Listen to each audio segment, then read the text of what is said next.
ओम अरहम। कल्याण मंदिर स्तोत्र के पाठ के लिए तैयार हो जाएं।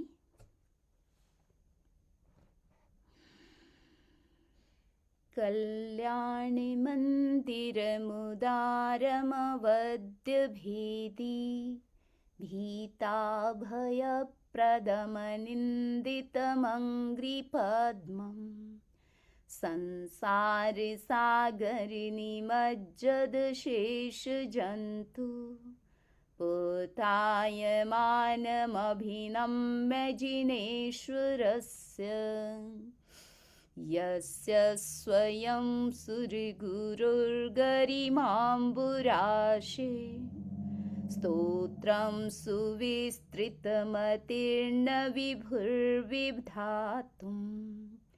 तीर्थेश्वरस्य कमठस्मय धूमकेतोस्तस्याहमेष किल संस्तवनं करिष्ये सामान्यतोऽपि तव वर्णयितुं स्वरूपमस्मादृशाः कथमधीश भवन्त्यधीशाः दृष्टोऽपि कौशिकशिशुर्यदि वा दिवान्धो रूपं प्ररूपयति किं किल घर्मरश्मिः मोहक्षयादनुभवन्नपि नाथमर्त्यो नूनं गुणान् गणयितुं न तव क्षमेत कल्पान्तवान्तपयसः प्रकटोऽपि यस्मान् मीयेत केन जलधेर्ननुरत्नराशिः अभ्युद्यतोऽस्मि तव नाथ जडाशयोऽपि कर्तुं स्तवं लसदसङ्ख्यगुणाकरस्य बालोऽपि किं न निजबाहुयुगं वितत्य विस्तीर्णतां कथयति स्वधियाम्बुराशेः ये योगिनामपि न यान्ति गुणास्तवेश वक्तुं कथं भवति तेषु ममावकाशः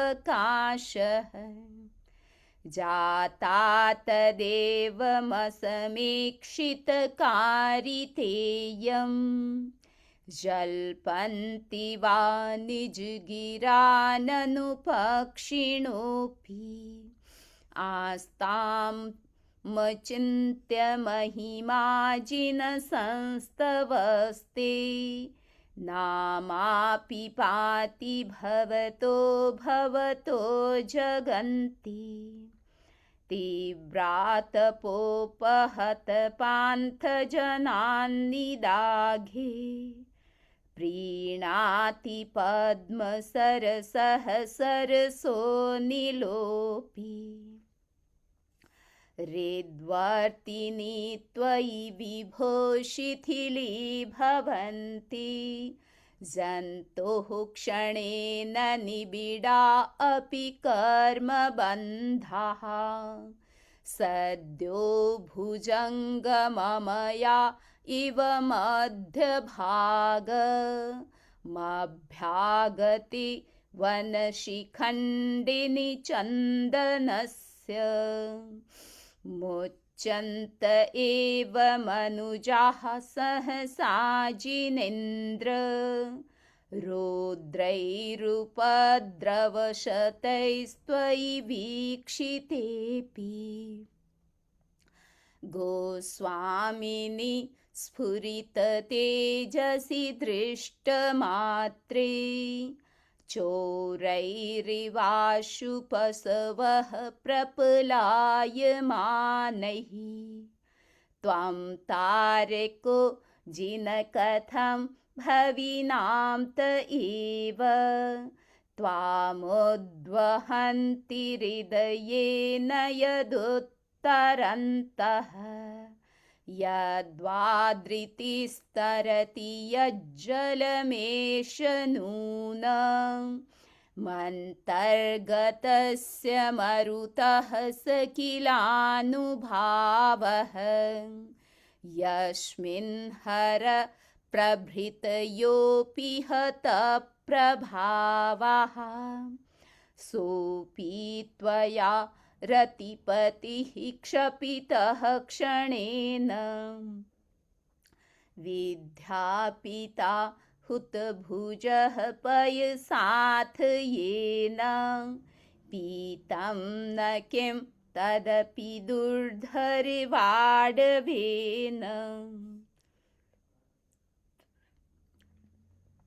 स्वामिन्नल्पगरिमाणमपि प्रपन्नं त्वां जन्तवः कथमहो हृदये दधानाः जन्मोदधिं लघुतरन्त्यतिलाघवेन चिन्त्यो न हन्तमहतां यदि वा प्रभावः क्रोधस्त्वया यदि विभो प्रथमं निरस्तो ध्वस्तास्तदा बत कथं किल कर्मचौराः प्लोषत्यमुत्र यदि वा शिशिरापि लोके नीलद्रुमाणि विपिनानि न किं हिमानि त्वां योगिनो जिन सदा परमात्मरूप मन्वेषयन्ति हृदयाम्बुजकोशदेशे भूतस्य निर्मलरुचिर्यदि वा किमन्यं दक्षस्य सम्भवि पदं ननु कर्णिकायाः ध्यानाज्जिनेश भवतो भविनः क्षणेन देहं विहाय परमात्मदशां व्रजन्ति ते व्रानलादुपलभावमपास्य लोके चामीकरत्वमचिरादिवधातु भेदाः अन्तः सदैव जिनयस्य विभाव्यसे त्वं भव्यैकथं तदपि नाशयसे शरीरम् एतत् स्वरूपमथमध्यविवर्तिनो हि यद्विग्रहं प्रशमयन्ति महानुभावाः आत्मा मनीषिभिरयं त्वद्भेदबुद्ध्या ध्यातो जिनेन्द्र भवतीह पवत्प्रभावः पानीयमप्यमृतमित्यनुचिन्त्यमानं किं नामनो विषविकारमपाकरोति त्वामेव वीततमसं परवादिनोऽपि नूनं विभो हरिहरादिधिया प्रपन्नाः किं काचकामलिभिरीशसितोऽपि शङ्खो नो गृह्यते विविधवर्णविपर्ययेण धर्मोपदेश समये सविधानुभावा दास्तां जनो भवति ते तरुरप्यशोकः अभ्युद्गते दिनपतौ समहीरुहोऽपि किं वा विबोधमुपयाति न जीवलोकः। चित्रं विभो कथमवाङ्मुखवृन्तमेव विश्वक्पतत्यविरलासुरपुष्पवृष्टिः। त्वद्गोचरे सुमनसां यदि वा मुनीश गच्छन्ति नून मद एव हि बन्धनानि। स्थाने गभीरहृदयो दधि सम्भवायाः पीयूषतां तव गिरः समुदीरयन्ति। पीत्वा यतः परमसम्मदसङ्गभाजो भव्याव्रजन्ति तरसाप्यजरामरत्वम्। स्वामिन् सुदूरमवनम्य समुत्पतन्तो मन्ये वदन्ति शुचयः सुरचामरौघाः।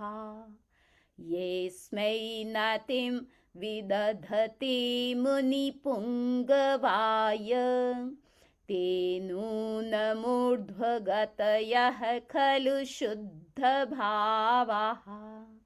श्यामं गभीरगिरमुज्ज्वलहिमरत्नं सिंहासनस्थमिह भव्यशिखण्डिनस्त्वाम् आलोकयन्तिरभसेन नदन्तमुच्चैश्चामीकराद्रिशिरसीव नवाम्बुवाहम्। उद्गच्छता तव सितद्युतिमण्डलेन लुप्तच्छदच्छविरशोकतरुर्बभूव। सान्निध्यतोऽपि यदि वा तव वीतराग निरागतां व्रजति को न सचेतनोऽपि। भो भो प्रमादमवधूय भजध्वमेन मागत्य निर्वृतिपुरीं प्रति सार्थवाहम्। एतन्निवेदयति देवजगत्त्रयाय मन्ये नदन्नभिनभसुरदुन्दुभिस्ते। उद्योतितेषु भवता भुवनेषु नाथ तारान्वितो विधुरयं विहताधिकारः। मुक्ताकलापकलितोल्लसितातपत्र व्याजात्रिधाधृततनुर्ध्रुवमभ्युपेतः।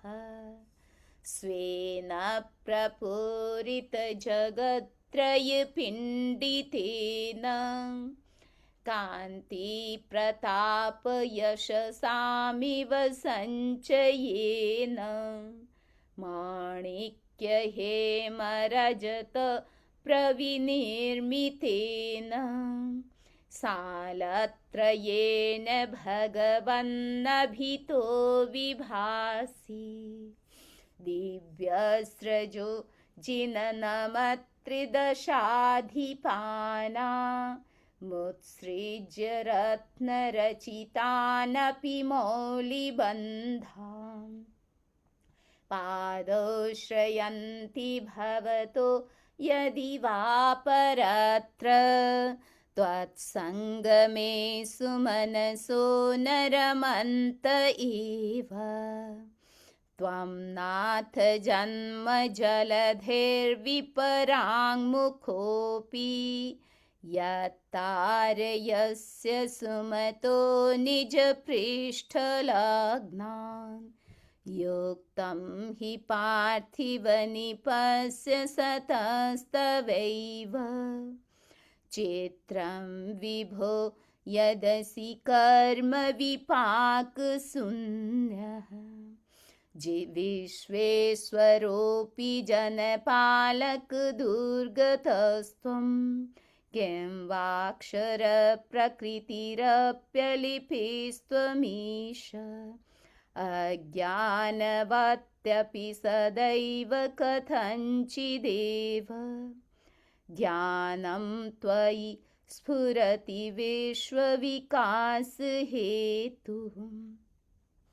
प्राग्भारसम्भृतनभांसि रजांसि रोषा दोत्थापितानि कमठेन शठेन यानि छायापितैस्तवननाथ हताशु ग्रस्तस्त्वम्भिरयमेव परं दुरात्मा यद्गर्जदुर्जितघनौघमदभ्रभीमं भ्रश्यत्तडिन्मुसलमांसलघोरधारं दैत्येन मुक्तमथ दुस्तरवारिदध्री तेनैव तस्य जिनदुस्तरवारिकृत्यम् ध्वस्तोर्ध्वकेशविकृताकृतिमर्त्यमुण्ड प्रालम्बभृद्भयदवक्त्रविनेर्यदग्निः प्रेतव्रजः प्रतिभवन्तमपीरितो यः सोऽस्याभवत् प्रतिभवं भवदुःखहेतुः धन्यास्त एव भुवनाधिपये त्रिसन्ध्या माराधयन्ति विधिवद्विधुतान्यकृत्याः भक्त्योल्लसत्पुलकपक्ष्मलदेहदेशाः पादद्वयं तव विभो भुवि जन्मभाजः अस्मिन् पारे भववारिनिधो मुनीश मन्येन मे श्रवणगोचरतां गतोऽसि आकर्णिते तु तव गोत्रपवित्रमन्त्रे किं वा विपद्विषधरी सविधं समेति जन्मान्तरेऽपि तव पादयुगं न देव मन्ये मया महितमीहितदानदक्षं तेनेह जन्मनि मुनीश पराभवानां जातो निकेतनमहं मथिताशयानां नूनं न मोहतिमिरावृतलोचनेन पूर्वं विभो सकृदपि प्रविलोकितोषि मर्माविधो विधुरयन्ति हि मामनर्थाः प्रोद्यत्प्रबन्धगतयः कथमन्यथैते आकर्णितोऽपि महितोऽपि निरीक्षितोऽपि नूनं न चेतसि मया विधृतोऽसि भक्त्या जातोऽस्मि तेन जनबान्धवदुःखपात्रं यस्मात् क्रियाः प्रतिफलन्ति न भावशून्याः त्वं नाथ दुःखी जनवत्सल हे शरण्य कारुण्यपुण्यवसते वशिनाम्बरिण्य भक्त्या न ते मयि महेश दयां विधाय दुःखं कुरुद्दलन तत्परतां विधेहि निसंख्यसारशरणं शरणं शरण्यं मा साध्य साधितरिपुप्रथितावदातं त्वत्पादपङ्कजमपि प्रणिधानवन्ध्यो वध्योऽस्मि चेद्भुवन पावन हाहतोऽस्मि। देवेन्द्रवन्द्यविदिताखिलवस्तुसार संसारतारक विभो भुवनाधिनाथ त्रायस्वदेव करुणारिदमां पुनीः। सीदन्तमद्य भयदव्यसनाम्बुराशे यद्यस्ति नाथ भवदन्ध्रिसरोरुहाणां भक्ते फलं किमपि सन्ततसञ्चितायाः तन्मे त्वदेकशरणस्य शरण्यभूयाः। स्वामी त्वमेव भुवनेत्र भवान्तरेऽपि इत्थं समाहितधियो विधिवज्जिनेन्द्र सान्द्रोल्लसत्पुलककञ्चुकिताङ्गभागाः त्वद्बिम्बनिर्मलमुखाम्बुजबद्धलक्ष्या ये संस्तवं तव विभो रचयन्ति भव्याः। जननयन कुमुदचन्द्र प्रभास्वराः स्वर्गसम्पदो भुक्त्वा ते विगलितमलनिचया अचिरान्मोक्षं प्रपद्यन्ते। कल्याण मंदिर संपन्न।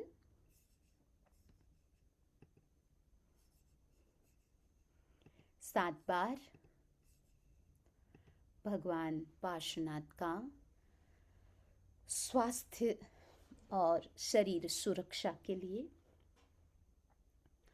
ओम नमो भगवते श्री पार्श्वनाथाय सर्वदुरितम अपहर अपहर अजिते अपराजिते महाबले मम शरीरं रक्ष रक्ष स्वाहा।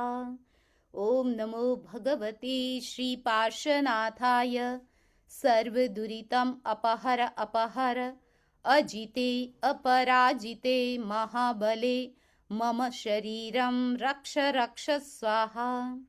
ओम नमो भगवते श्री पार्श्वनाथाय सर्वदुरितम अपहर अपहर अजिते अपराजिते महाबले मम शरीरं रक्ष रक्ष स्वाहा। ओम नमो भगवते श्री पार्श्वनाथाय सर्वदुरितम अपहर अपहर अजिते अपराजिते महाबले मम शरीरं रक्ष रक्ष स्वाहा।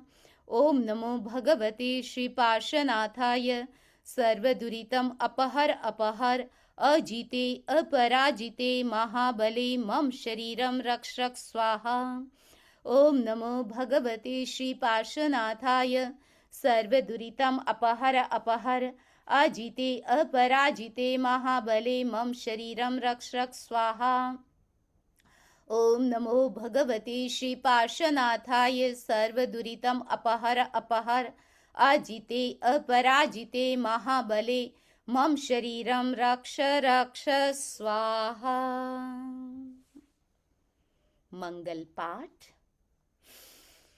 चत्तारि मंगलम अर्हंता मंगलम सिद्धा मंगलम साहू मंगलम केवली पन्नत्तो धम्मो मंगलम।